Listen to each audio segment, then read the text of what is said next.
Salute fighters. आज हम लोग एक ऐसे टॉपिक का रिवीजन करने जा रहे हैं जिसे मैं प्यार से बुलाता हूँ गैम्बलिंग टॉपिक। गैम्बलिंग टॉपिक जानते हो किसे बोलते हैं? जो टॉपिक के ऊपर ना बहुत कम होता है कि क्वेश्चन आता है, लेकिन जब आता है तो एक बड़ा क्वेश्चन बनने का पोटेंशियल होता है। स्लम सेल भी बिल्कुल वैसा ही है। ये पार्ट तो है कैपिटल गेन्स का, लेकिन इसका कंप्यूटेशन जो है एंटायरली इंडिपेंडेंट है, यानी कि इसके बाकी नॉर्मल कैपिटल गेन्स जैसे कंप्यूटेशन नहीं होते हैं। और तो और इसकी कोई प्रोबेबिलिटी नहीं है कि इसके ऊपर आएगा ही आएगा क्वेश्चन या एनीथिंग लाइक दैट, लेकिन जब आएगा तो ये एक ऐसी टॉपिक है जो बहुत बड़े क्वेश्चन के लिए पावर रखती है। तो ऐसे टॉपिक्स को क्या करना है, छोड़ के जाना है? बिल्कुल भी नहीं। ऐसे टॉपिक्स के लिए मैं ये रिवीजन सीरीज लेकर के आया हूँ, जहां पर देखो मैंने पूरे के पूरे नोट्स को सिर्फ 2 पेजेस में समराइज किया। ये 2 पेजेस तुमको करने हैं और मैंने 2 ब्यूटीफुल इलस्ट्रेशंस रखे। बस इन 2 इलस्ट्रेशंस को देख लेना, स्पेशली ये सेकेंड वाला इलस्ट्रेशन मत मिस करना। इनका मैं सोल्यूशन आज ही इस वीडियो में कराऊंगा एंड आई थिंक अगर इसके ऊपर कोई भी क्वेश्चन आता है आप इजीली बना पाओगे। With this in mind, let's start the super revision. चलिए आइए।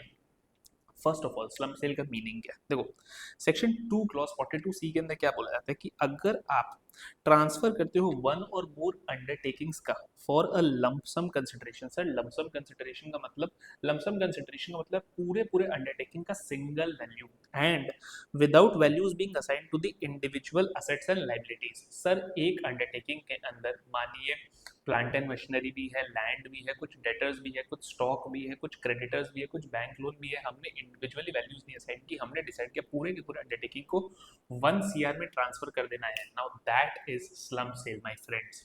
अब सर, अंडरटेकिंग का मतलब क्या होता है? सिंपल भाषा में बोलूं, कोई यूनिट या डिवीजन जो कि एक इंडिपेंडेंट बिजनेस एक्टिविटी कॉन्स्टिट्यूट करती है, और वो अंडरटेकिंग है। चलिए एक एग्जांपल लेते हैं। मान करके चलते हैं कि टाटा मोटर्स के पास 2 अंडरटेकिंग है, पैसेंजर व्हीकल वाली भी, कमर्शियल व्हीकल वाली भी। नाउ पैसेंजर वाली अपनी इंडिपेंडेंट है, वो लोग इंडिपेंडेंट अपने रॉ मटेरियल सोर्स करते हैं, अपने इंडिपेंडेंट उनकी असेंबली लाइन है, मैन्युफैक्चरिंग लाइन है, और उनकी इंडिपेंडेंट एक मार्केटिंग टीम है जो इंडिपेंडेंटली जाकर के सेल्स करती है। सेम कमर्शियल व्हीकल के लिए। तो ऐसे में ये दोनों एक अंडरटेकिंग हो गए। ये एक सिंपल एग्जांपल ही था खाली, एक्चुअली के अंदर आप देखोगे तो अब उन्होंने डीलिस्ट करा लिया और वो सेपरेट एंटिटीज है। I have just given an example for your conceptual clarity. अभी सर, अंडरटेकिंग के अंदर एक चीज याद रखना, यूनिट या division which constitutes a business activity as a whole, but it does not include individual assets and liabilities or any combination thereof which does not constitute a business activity. For example, Tata Motors ने मानो अपने passenger vehicle के सब कुछ को transfer किया, लेकिन उसके फैक्ट्री के कुछ की असेट्स ट्रांसफर नहीं किए। सर, ऐसे केस में क्या आप बोलोगे कि आपने एक यूनिट ट्रांसफर किया? The answer is no, because जो आपने ट्रांसफर किया क्या वो इंडिपेंडेंटली एक बिजनेस एक्टिविटी कॉन्स्टिट्यूट करती है? नहीं। जो की प्लांट एंड मशीनरी चाहिए थे उसके फैक्ट्री के पर्पसेस के लिए, वो ट्रांसफर नहीं हुए। तो उस एग्जाम्पल के अंदर जहां सारे असेट्स ट्रांसफर हो रहे हैं पूरे पैसेंजर व्हीकल के, that is a slump sale. The second example is not a slump sale. मगर एग्जाम में जब क्वेश्चन आएगा आपको एनफ हिंट्स दिए हुए रहेंगे ये समझने के लिए कि स्लम सेल है। In fact most of the cases में तो एक्सप्लिसिटली लिखा ही रहेगा कि it is a case of slump sale, so you don't need to worry about it. Sir, slump sale के अंदर आपने बोला कैपिटल गेन्स होता है, तो स्लम सेल के अंदर तो अलग अलग असेट्स हैं, हमें कैपिटल गेन्स कैसे देखना है? आपको सिंपली देखना है वो अंडरटेकिंग कब स्टार्ट हुई थी और किस दिन उसे ट्रांसफर किया गया है। अगर जो ड्यूरेशन है, if it is more than 36 months, it is long term capital gain, irrespective कि उसके अंदर हो सकता है कुछ एसेट्स ऐसे हो जो शॉर्ट टर्म पीरियड के लिए हो, फर्क नहीं पड़ता है।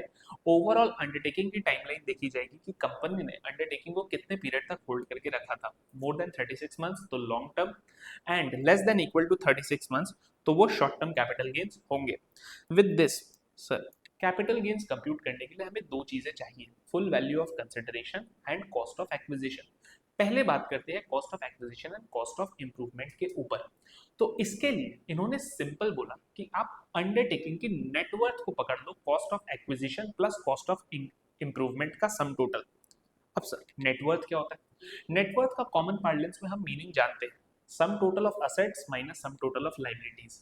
मगर इनकम टैक्स के अंदर स्पेशली सीए फाइनल लेवल पर आप जानते हो कुछ भी जनरल नहीं होता, सबके अंदर ढेर सारे निटिग्रिटीज होते हैं और उन्हीं निटिग्रिटीज के अंदर ये पूरा का पूरा सेक्शन बसा हुआ है। तो देखो, नेटवर्थ का मतलब होता है aggregate value of total assets reduced by the value of liabilities as appearing in the books of accounts. लेकिन आपको कभी भी नेटवर्थ कंप्यूट करते समय रीवैल्यूएशन को कंसिडर नहीं करना है, और ये लॉजिकल भी है क्योंकि नेटवर्थ कॉस्ट है। हम सारे असेट्स को हाई रीवैल्यू कर देंगे, हमारी कॉस्ट हाई हो गई, हमारी कैपिटल गेन्स गिर जाएगी और टैक्सेशन नील आ जाएगा। इसीलिए रीवैल्यूएशन रिजर्व को इग्नोर करना है। अब sir aggregate value of total assets क्या है? आप घबरा रहे हो इतने सारे रूल्स को देख करके, मैं आपको एक गोल्डन रूल बोल दूं। aggregate value of total assets for the purpose of computing net worth is simple। General rule है, आपको हमेशा बुक वैल्यू लेना है। लेकिन सर मेरे पास अगर सेल्फ जनरेटेड गुडविल है उसका वैल्यू हम नील पकड़ेंगे। मेरे पास कोई कैसा कैपिटल एसेट है जिसके ऊपर मैंने 35 एडी में 100% डिडक्शन क्लेम कर लिया, उसे भी हम नील पकड़ेंगे।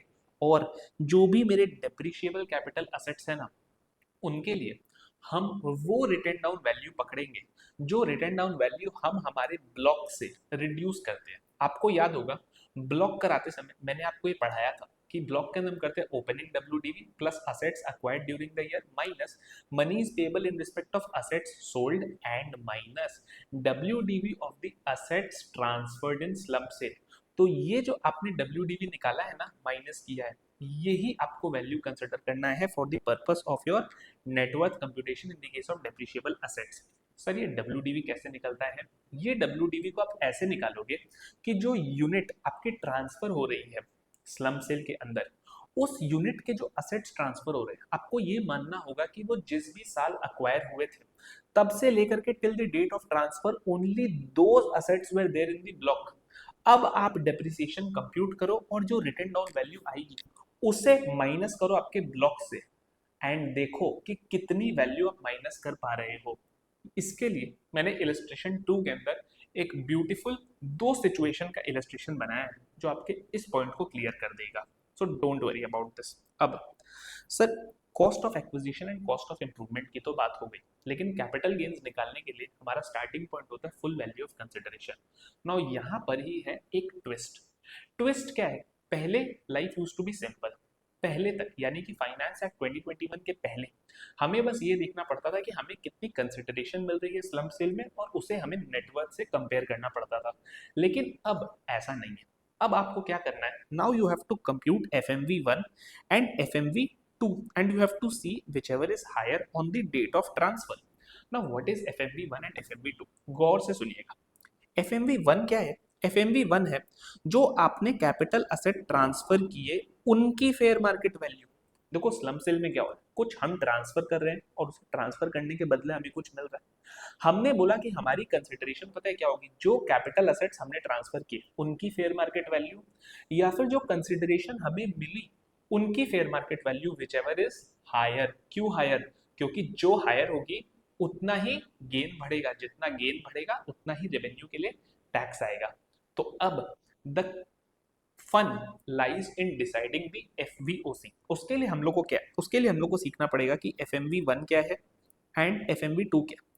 Now listen to me very carefully. इनको मैं प्रैक्टिकली आपको इलस्ट्रेशन के संग तो डेफिनेटली कराऊंगा ही, लेकिन कॉन्सेप्चुअली समझते जाते हैं। सर FMV1 है कि जो असेट्स मैंने ट्रांसफर किए, इसमें भी देखो जनरल रूल तो यही है कि हमें बुक वैल्यू कंसिडर करनी है जिन जिन असेट्स को हमने ट्रांसफर किया है उनकी। लेकिन हमें कुछ असेट्स के केस में बुक वैल्यू नहीं लेनी है। वो कौन से असेट्स हैं? देखो ज्वेलरी एंड आर्टिस्टिक वर्क के केस में हमें लेना है open market value arrived by the registered valuer. ठीक है सर। इमूवेबल प्रॉपर्टी के केस में हम लोगों को सीधा स्टैम्प ड्यूटी वैल्यू लेनी है, और शेयर्स एंड सिक्योरिटीज के केस में हमें फेयर मार्केट वैल्यू लेना है एज पर रूल 11UA। ऑल्सो लाइबिलिटीज हमें रिड्यूस करनी पड़ेंगी क्योंकि जो अंडरटेकिंग ट्रांसफर हो रहा है उसमें सिर्फ असेट्स तो नहीं है, उसमें तो लाइबिलिटीज भी है। नेटवर्थ निकालते समय भी हम लोगों ने aggregate value of the liabilities reduce की थी। तो अब जब हम fair market value of the assets transferred देख रहे हैं तो सर असेट्स के संग संग तो लाइबिलिटीज भी गई है, तो हमें लाइबिलिटीज भी हटानी है। लेकिन एक जनरल रूल हमेशा याद रखिएगा, लाइबिलिटीज में हम कभी भी इक्विटी शेयर कैपिटल नहीं हटाते हैं, हम कभी भी कोई भी ऐसा अमाउंट ऑफ डिविडेंड जो कि डिक्लेयर नहीं हुआ हो, where such dividend has not been declared, हम उसे नहीं हटाते हैं। और तो और हम रिजर्व्स एंड सरप्लस नहीं हटाते हैं अदर देन डेप्रिसिएशन का reserve, because that is a mandatory reserve. Next, हम प्रोविजन फॉर टैक्सेशन नहीं हटाएंगे, हम प्रोविजन फॉर अनअसर्टेन लाइबिलिटीज नहीं हटाएंगे, एंड हम contingent liabilities and arrears of dividends नहीं हटाएंगे। सिर्फ और सिर्फ क्यूमुलेटिव प्रेफरेंस शेयर्स के केस में अरियर्स ऑफ डिविडेंड्स जाएंगे, and which is again logical. Sir cumulative preference shares के अंदर जो डिविडेंड होती है ना, वो लाइबिलिटी के नेचर की होती है, वो सिर्फ लिखने में डिविडेंड है मगर उसकी नेचर इंटरेस्ट के जैसी होती है, इसलिए हम उसको हटाएंगे। अदर देन दैट हम अरियर्स ऑफ डिविडेंड्स को लाइबिलिटीज में नहीं हटाएंगे। सिंपल है? Yes sir simple. अब ना एक बात मेरी गौर से सुनना बिफोर हम आगे जाए। एक चीज तुम लोगों ने देखा होगा सर, इमूवेबल प्रॉपर्टी के केस में हमने एफएमवी 1 निकालते समय स्टैम्प ड्यूटी वैल्यू लिया, लेकिन सर मानो ये इमूवेबल प्रॉपर्टी आपकी लैंड है, तो हम फुल वैल्यू ऑफ कंसिडरेशन निकालते समय स्टैम्प ड्यूटी वैल्यू ले रहे हैं, लेकिन अगर मेरे पास लैंड है और मुझे नेटवर्थ निकालनी है, तो क्या लैंड डेप्रिशिएबल एसेट है? नो। तो लैंड का नेटवर्थ निकालते समय हम बुक वैल्यू लेंगे। ये एक बहुत कॉमन मिस्टेक है जो बहुत सारे स्टूडेंट्स करते हैं, इसीलिए मैंने इसे चला करके हाईलाइट किया कि रिमेंबर दिस, कान खोल करके सुनो। नेटवर्थ निकालते समय सिर्फ और सिर्फ लैंड की बुक वैल्यू लेना। ऑब्वियसली तुम्हें रिवैल्यूएशन रिजर्व इग्नोर करना है उसमें से, लेकिन जब तुम फुल वैल्यू ऑफ कंसिडरेशन निकाल रहे हो और उसमें तुम एफएमवी 1 की कंप्यूटेशन कर रहे हो, वहां पर लैंड की स्टैम्प ड्यूटी वैल्यू लेना। नेक्स्ट पॉइंट, हमने एफएमवी 1 का कंप्यूटेशन सीख लिया, अब हमें जानना है एफएमवी 2 का कंप्यूटेशन। सर एफएमवी 2 क्या है? एफएमवी 1 था जो कैपिटल एसेट्स मैंने ट्रांसफर किए उनकी फेयर वैल्यू, एफएमवी 2 है जो मुझे कंसिडरेशन मिले उनकी फेयर मार्केट वैल्यू। और ये बड़ी सिंपल है, देखो कंसिडरेशन मुझे कैसे मिल सकता है, या तो मुझे पैसे मिले, सर अगर पैसे मिले तो उसकी तो वैल्यू सिंपल है ई। सर हो सकता है कि मुझे कुछ ऐसे असेट्स मिले हो जो कि शेयर्स एंड सिक्योरिटीज हो, तो फिर जो शेयर्स एंड सिक्योरिटीज है उनकी रूल 11 यूए के हिसाब से जो फेयर मार्केट वैल्यू आएगी वो मुझे ले लेना है। ये देखिए वो है एफ, रूल 11 यूए के हिसाब से जो मेरी non monetary consideration in the form of shares and securities है उसे लेना है। और अगर मुझे कुछ इमूवेबल प्रॉपर्टी मिली है तो फिर उसकी मुझे स्टैम्प ड्यूटी वैल्यू लेनी है। और मानो मनी भी नहीं है, इमूवेबल प्रॉपर्टी भी नहीं है, शेयर्स एंड सिक्योरिटीज भी नहीं है, तो इनके अलावा जो भी नॉन मॉनेटरी कंसिडरेशन बचे उनकी मेरे को लेनी है ओपन मार्केट वैल्यू एज पर रजिस्टर्ड वैल्यू। और ये सारे डिटेल्स आपको क्वेश्चन में दिए रहेंगे। पैसे मिले हैं तो पैसे तो आपको मेंशन रहेंगे, शेयर्स एंड सिक्योरिटीज अगर मिले तो उनकी फेयर मार्केट वैल्यू आपको दी हुई रहेगी, लैंड अगर है तो उसकी आपको land and building immovable property तो आपको स्टैम्प ड्यूटी वैल्यू दी रहेगी। और इनके अलावा अगर कुछ है तो याद रखना आपको रजिस्टर्ड वैल्यूअर की ओपन मार्केट वैल्यू की क्वेश्चन प्रोवाइड करके रखिएगा, आपको लेनी है।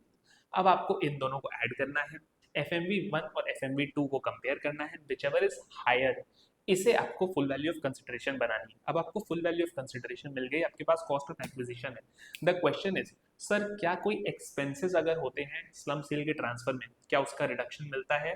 The answer is yes, because capital gains के अंदर expenses on transfer wholly incidental to the transfer are deductible। तो आप जब उसे डिडक्ट कर दोगे तो आपको आ जाएंगी कैपिटल गेन्स की अमाउंट। कुछ छोटे छोटे बातें हैं उन्हें डिस्कस करेंगे और क्विकली इलस्ट्रेशंस को सॉल्व करेंगे।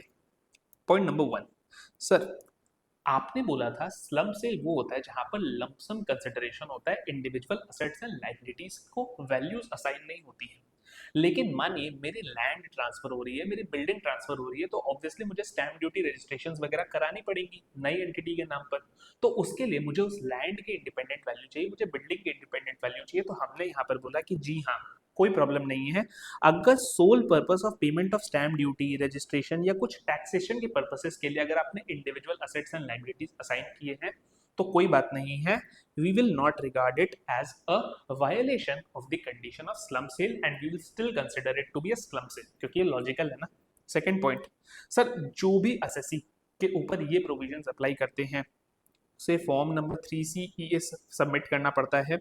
ऑन और before 30 September of the assessment year, जिसमें सीए सर्टिफाई करता है कि जो नेटवर्थ की कंप्यूटेशन है, जो अंडरटेकिंग के नेटवर्थ की कंप्यूटेशन है, वो करेक्टली अराइव की गई है in accordance with the provisions of section 50 B.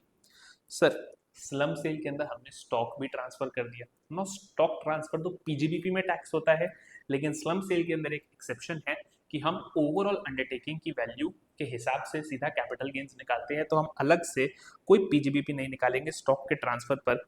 Sir, net worth अगर मेरी नेगेटिव आ गई, यानी कि लाइबिलिटीज मेरे असेट्स के वैल्यू से ज्यादा है, तो उस केस में घबराइए मत, आप सीधा ले लेना नील नेटवर्थ, और एंटायर सेल कंसिडरेशन जो है आपकी कैपिटल गेन्स टैक्स में आ जाएगी।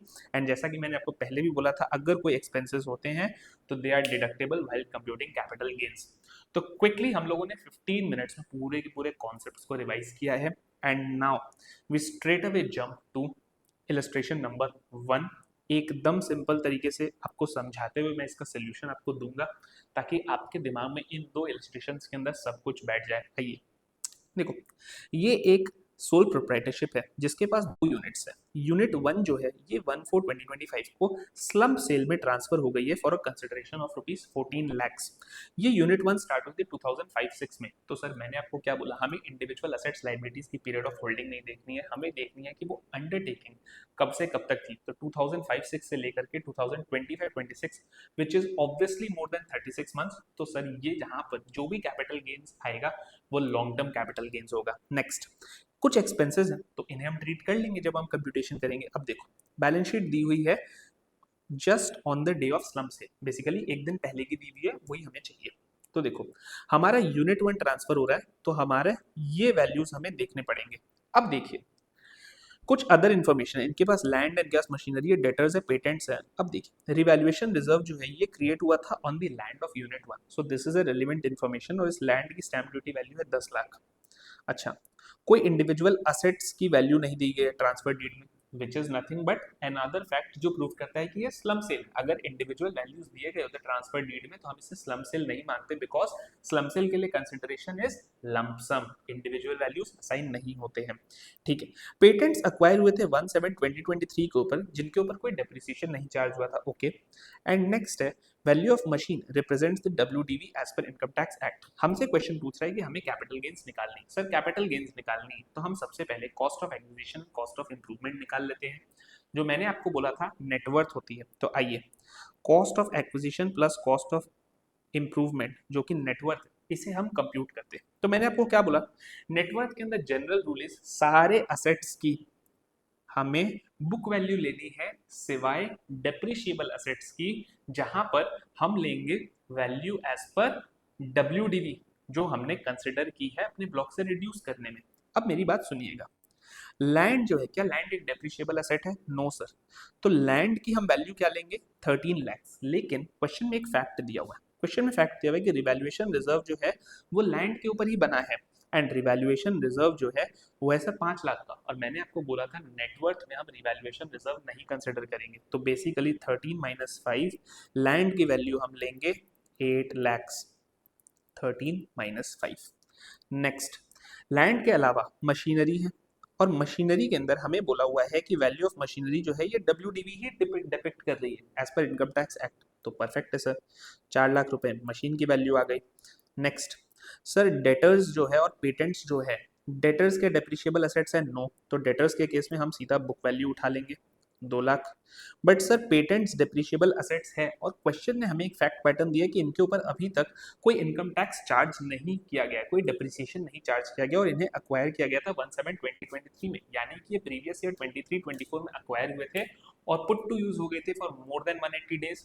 तो यानी कि 23-24 के अंदर देखो, 2 लाख 2.5 लाख रुपए की ये है, तो 23-24 में हमने 25% चार्ज किया होगा, तो 23-24 का 25% हटा देते हैं, एंड 24-25 का अनदर 25% हटा देते हैं। तो इसकी भी हमें डब्ल्यूडीवी कंसिडर करनी है, because patents are depreciable assets.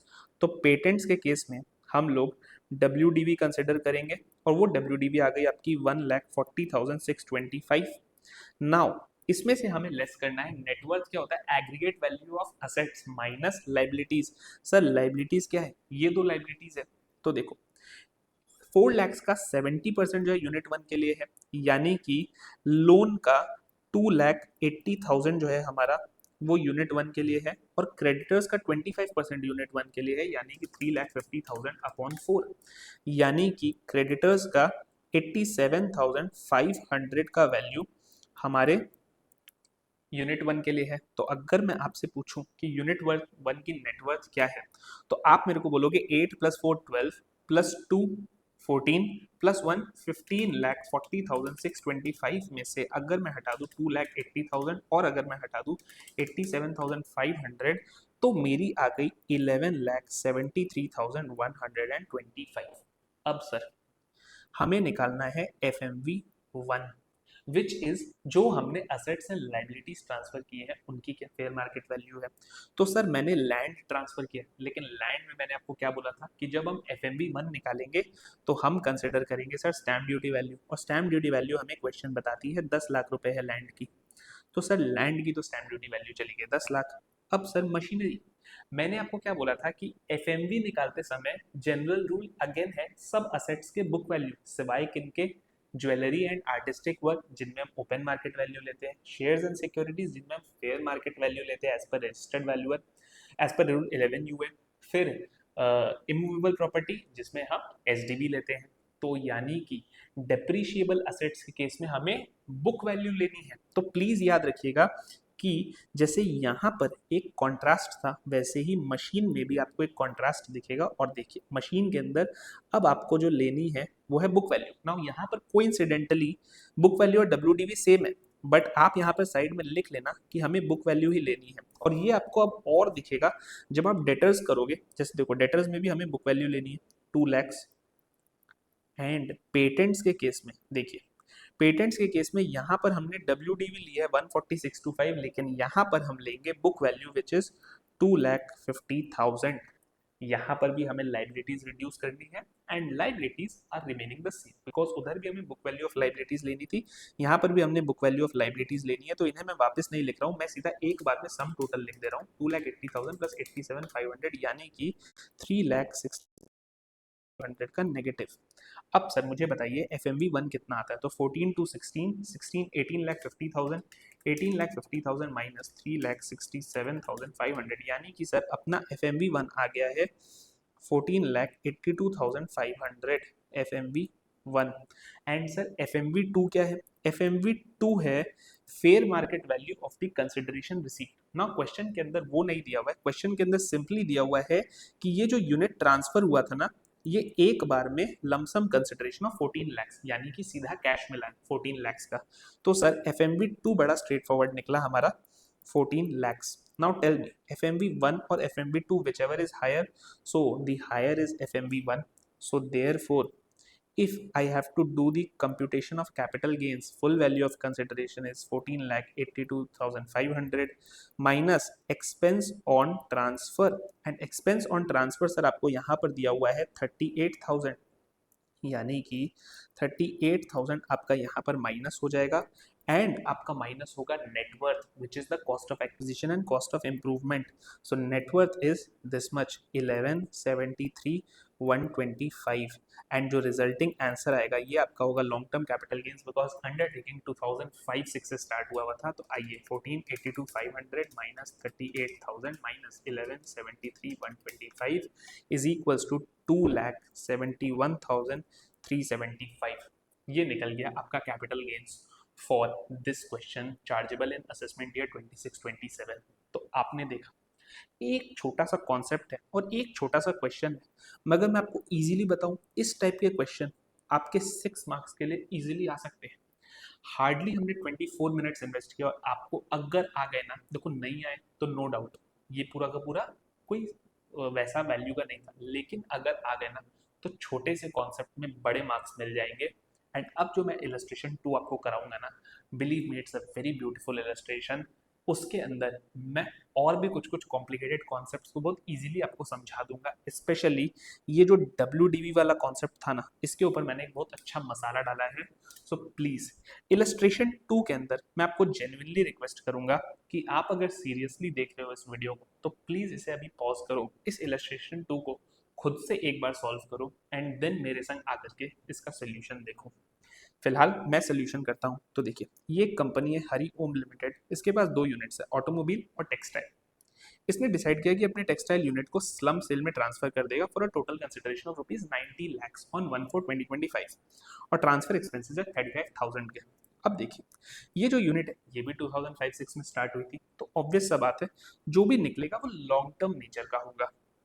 अब हमें बैलेंस शीट दी हुई है, हमें क्या करना है, तो हम क्विकली नेटवर्थ निकालना स्टार्ट करते हैं जैसा हमने पहले भी किया था, बिकॉज हमें पता है कि हमें cost of acquisition, cost of improvement चाहिए, which is nothing but net worth. अब सर, जो हमारी टेक्सटाइल यूनिट ट्रांसफर हो रही है सर, इससे रिलेटेड हमें नेटवर्थ निकालनी है। तो आइए एक एक असेट को ले लेते हैं। जैसे लैंड, लैंड क्या है, लैंड क्या डिप्रिशिएबल असेट है? नहीं। तो हमें क्या लेना है, हमें लेना है बुक वैल्यू। लेकिन क्वेश्चन में आपको ये समझना पड़ेगा कि क्या रीवैल्यूएशन रिजर्व के बारे में कुछ दिया हुआ है। तो देखिए, revaluation reserve was created by revising the upward value of land of unit 1 and sir revaluation reserve है 4 लाख का। तो मुझे 20 lakhs में से 4 lakhs हटा करके सीधा 16 lakhs लेना है बुक वैल्यू।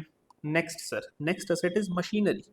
नाउ मशीनरी के अंदर आपको ये समझना पड़ेगा कि आपको वो वैल्यू लेना है जो आपके WDV से ब्लॉक से रिड्यूस होगा। एंड बिकॉज मेरे को ये क्वेश्चन पता है, तो इसके अंदर मैंने ना दो सिचुएशन डाले हैं। देखो, case 1 and case 2। Now listen to me very carefully. मैं ना केस 1 यहाँ पर कर रहा हूँ और केस 2 यहाँ पर ही कर रहा हूँ। तो देखो, लैंड केस 2 के अंदर भी 16 lakhs का ही रहेगा, लेकिन मशीनरी की वैल्यू चेंज हो जाएगी। और वो मशीनरी की वैल्यू हम कैसे निकालेंगे, मैं आपको भी नोट्स में करके दिखाऊंगा। ठीक है, तो एक बार मशीनरी को पार्क कर देते हैं। सर स्टॉक, स्टॉक क्या डिप्रिशिएबल असेट है? नो। स्टॉक यहाँ पर मतलब होता है इन्वेंट्री। सर इन्वेंट्री डिप्रिशिएबल नहीं है, तो हम सीधा बुक वैल्यू लेंगे।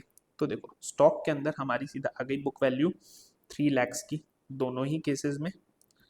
एंड हमारे आ गए डेटर्स, और डेटर्स की वैल्यू कितनी आ गई? 3 lakhs एंड 7 lakhs, यानी कि 3 lakhs, सॉरी, डेटर्स की वैल्यू आ गई 7 lakhs, यानी कि 7 lakhs एंड 7 lakhs।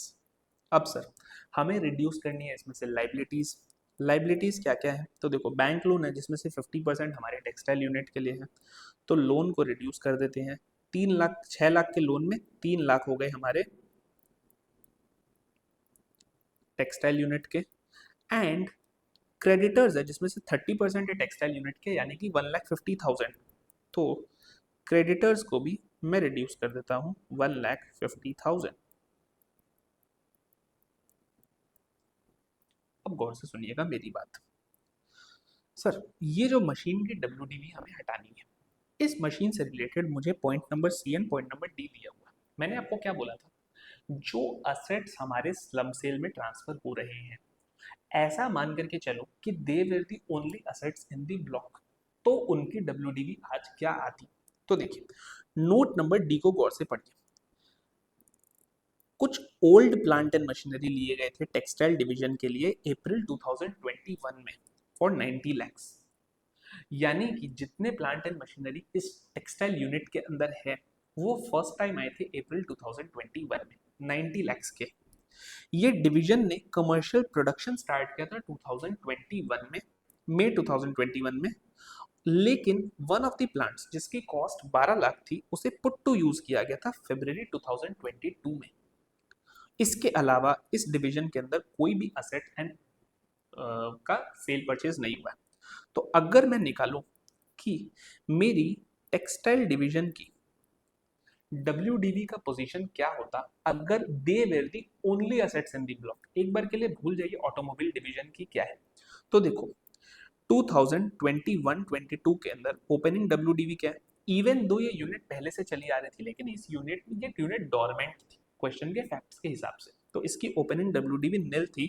हमने फर्स्ट टाइम अप्रैल 2021 में परचेज किया था, एंड हमने जिसे अक्वायर किया था उसे हमने दो पार्ट्स, कुछ assets more than equal to 180 days put हुए थे एंड कुछ assets less than equal to 180 days put to use हुए थे। सर वो डेटा क्या है? तो देखो, 90 lakhs के हमारे असेट्स हमने परचेज किए थे, जिसमें से 12 lakhs को हमने पुट टू यूज किया था फरवरी 2022 में, यानी कि लेस देन 180 डेज। तो फिर 78 लैक्स के हमने asset greater than equal to 180 days put किए और 12 लैक्स के हमने asset less than equal to 180 days put किए। तो सर 90 लैक्स का हमारा असेट बेस बन गया। एंड इसमें से अब हम हटाए अगर डेप्रीसिएशन फॉर द ईयर 21-22, तो देखो 78 के ऊपर पूरा 15% जाएगा और इसके ऊपर 7.5% जाएगा। सर एडिशनल डेप्रीसिएशन क्यों नहीं ले रहे हैं? बिकॉज देखो क्वेश्चन ने बोल दिया है कि प्लांट एंड मशीनरी ओल्ड है, तो प्लीज एडिशनल डेप्रीसिएशन मत लीजिएगा। इस टाइप के छोटे छोटे सटल पॉइंट्स के ऊपर इंस्टीट्यूट चाहे तो आपको फंसा सकती है, तो इसलिए प्लीज सावधान रहिएगा। तो देखो 11,70,000 आ गए इसके ऊपर, और आपका 12 लैक्स के ऊपर आ गया 7.5% यानी कि 90,000। तो अब मैं आपको बताऊं आपका वैल्यू कितना रह गया। देखो 77,40,000।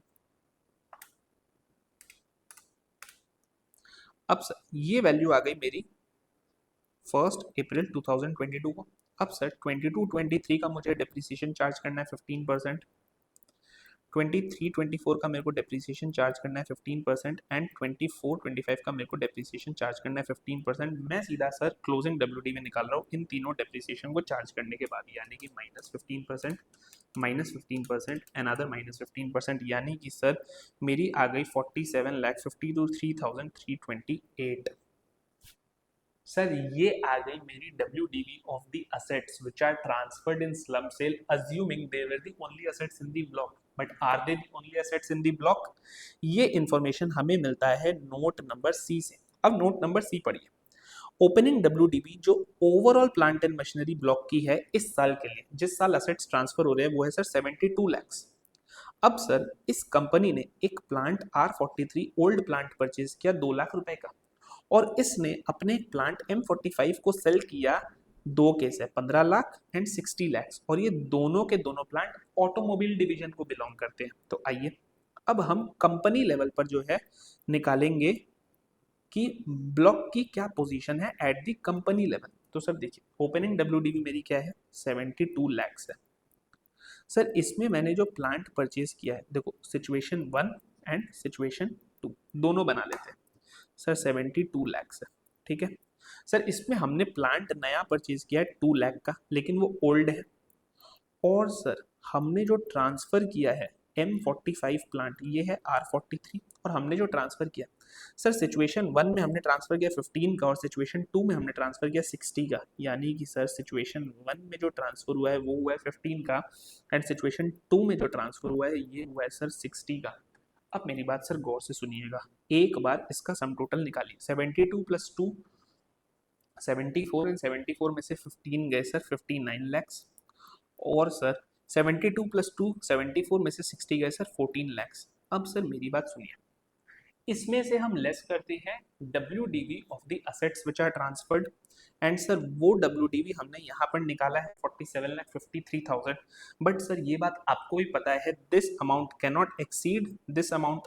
तो सर सिचुएशन 1 में तो ये पूरा का पूरा चला जाएगा, कोई प्रॉब्लम नहीं होगा, एंड मेरा जो रह जाएगा सर वो रह जाएगा आपका 59 लैक्स। अगर मैं हटा दूं तो सर 11,46,673। बट सर यहाँ पर आता है आपका कैच, सिचुएशन 2 में सर आपका सिर्फ 14 लैक्स ही हम हटा सकते हैं। तो अब जो मैं आपको ट्रिक बता रहा था कि सर यहाँ पर आपको पता है क्या लेना है, यहाँ पर आपको वो अमाउंट लेना है जो आप एक्चुअली में अपने ब्लॉक से रिड्यूस करोगे। तो केस 1 के अंदर इट इज 47,53,328, 47,53,328, एंड केस 2 के अंदर इट इज जस्ट 14 लैक्स। अब आप अपना निकालिए नेटवर्थ ऑफ द अंडरटेकिंग। तो देखिए केस 1 के अंदर आपकी नेटवर्थ क्या आ गई 16 प्लस 47,53,328 प्लस 10 लैक्स माइनस 4,50,000, यानी कि आपकी आ गई 69,03,328। एंड केस 2 के अंदर सर आपकी नेटवर्थ क्या आ गई 16, 14, 30, 30, 10, 40, एंड 40 में से 4.5 गए तो आपके आ गए 35,50,000। इतनी आ गई सर आपकी दोनों केसेस के अंदर नेटवर्थ। अब सर FMV 1 निकालेंगे। सर FMV 1 होती है जो मेरे असेट्स जो मैंने ट्रांसफर किए हैं उनकी फेयर मार्केट वैल्यू, तो सर लैंड मैंने ट्रांसफर किया है और सर लैंड की फेयर मार्केट वैल्यू हमेशा ट्रांसफर के टाइम पे एसडीवी ली जाती है, तो सर लैंड के अंदर मैं लूंगा 45 लैक्स। अब सर जो बाकी के असेट्स हमने ट्रांसफर किए हैं, जनरल रूल क्या होता है सर, हम बुक वैल्यू लेते हैं लेकिन शेयर सिक्योरिटीज का fair market value, jewellery and artistic work का ओपन मार्केट वैल्यू, लैंड का एसडीवी, इमूवेबल प्रॉपर्टी का एसडीवी। तो सर इमूवेबल प्रॉपर्टी में तो हमने देख लिया, लेकिन बाकी के जो असेट्स है सर, जैसे मशीनरी, तो मशीनरी का हमें लेना है 35 लैक्स, स्टॉक का हमें लेना है 30 लैक्स और डेटर्स का हमें लेना है 7। तो मैं इन तीनों को मिला करके क्विकली 45 लैक्स लिख दे रहा हूँ, ठीक है। अदर असेट्स के हमारे हो गए 45 लैक्स और एक, और सर इसमें से अब हमें हटाने हैं जो हमारी लाइबिलिटीज है, और वो लाइबिलिटीज भी बुक वैल्यू होती हैं, तो वो लाइबिलिटीज बेसिकली आपकी 4.5 लैक्स आ गई। तो मैं क्विकली सम सॉल्व करने के लिए लाइबिलिटीज को भी हटा देता हूँ, देखो 4,50,000 से, और अब जो आपकी बच गई वो आ गई 90 लैक्स में से 4,50,000 बच गई, यानी कि 85,50,000। ये हो गई सर आपकी FMV1। एंड सर FMV2 के बारे में आपको क्वेश्चन में दिया हुआ है कि लमसम कंसिडरेशन मिल रहा है हमें 90 लैक्स, तो whichever is higher, higher is 90 lakhs. तो अब आपकी जो कैपिटल गेन्स की कंप्यूटेशन होगी वो सर कुछ ऐसी होगी कि FMV2 जो है ये आपकी ले ली जाएगी as the full value of consideration 90 lakhs. इसमें से आप क्या माइनस करोगे, एक्सपेंसेस ऑन ट्रांसफर, जो कि आपको क्वेश्चन के अंदर दिया हुआ है। I believe it is given here, yes 35,000, 35,000। यहाँ पर सर आपके दो केसेस बनेंगे, केस 1 एंड केस 2। सर दोनों ही केस के अंदर फुल वैल्यू ऑफ कंसिडरेशन तो आपकी 90 लैक्स है, ये 35,000 है, लेकिन सर नेटवर्थ में आपके फ़र्क पड़ जाएंगे, और वो फ़र्क आपका ये है कि यहाँ पर आपका नेटवर्थ है 69,03,328 और वहाँ पर है आपका 35,50,000, तो 69,03,328 एंड यहाँ पर आपका 35,50,000। तो बस अब जो आपका आंसर आएगा सर, यही है आपका LTCG। तो देखो मैं क्विकली कर देता हूँ, प्लस 35,000 माइनस 90 लैक्स, यानी कि 20,61,672 एंड यहाँ पर आपका होगा 35,50,000 प्लस 35,000 माइनस 90 लैक्स, यानी कि 54,15,000। तो आप लोगों ने देख लिया कि कितने सिंपल तरीके से लेकिन कितने इफेक्टिव तरीके से हम लोगों ने इस सम को सॉल्व किया है। देखो ये सम अब अगर आप देखोगे ऑब्वियसली आपको इस टाइप के दो केसेस वाला सम नहीं आएगा इंस्टीट्यूट की तरफ से। इंस्टीट्यूट पता है आपको कौन सा केस देगा, इंस्टीट्यूट चला के आपको केस 2 देगा, क्योंकि यहाँ पर वो आपसे इस जगह पर आपको डेफिनेटली फंसाएगा। मैं बस आपको यही बोलना चाहता हूँ कि इस टाइप के छोटे छोटे कॉन्सेप्ट्स जो होते हैं ना, ये बहुत इफेक्टिव होते हैं, और ये आपको पता है कब काम आते हैं, जब हम बोलते हैं ना कि सर पेपर टफ आ गया, पेपर टफ आ गया। दोस्त पेपर टफ पता है कब आता है, जब वो अनएक्सपेक्टेड एरिया से बहुत हैवी क्वेश्चंस पूछ लेता है। अगर मैं आपको बोलूँ एक इलस्ट्रेशन 2, तो पता है ये इजीली 8 to 10 मार्क्स, और इसके अंदर अगर थोड़ा और मसाला डाल दिया जाए तो इवन एक 14 मार्क्स का क्वेश्चन बन सकता है। इसी टाइप के जब क्वेश्चंस आ जाते हैं, और मान लो किसी स्टूडेंट ने स्लम से छोड़ करके चला गया है, तो उसके लिए यही पेपर बहुत टफ बन जाएगा। मैं बस आपको यही बोलना चाहता हूँ कि इस वीडियो में या इस टाइप के मैं कई सारे स्मॉल वीडियोस लेकर के आऊँगा, जहाँ पर मैं इस टाइप के छोटे छोटे गैम्बलिंग टॉपिक्स को कवर कराऊंगा, and believe me you will thank me later. With this I am signing off for this video. I hope आपको ये पसंद आया होगा, अगर पसंद आया तो प्लीज़ लाइक कर दो यार, ताकि मैं मोटिवेटेड रहूँ आप लोगों के लिए और भी वीडियोस बनाने के लिए। एंड डेफिनेटली इसे शेयर करो अपने और फ्रेंड्स के संग, और पसंद आए तो इस चैनल को सब्सक्राइब करो। थैंक यू सो मच, मिलेंगे नेक्स्ट वीडियो में।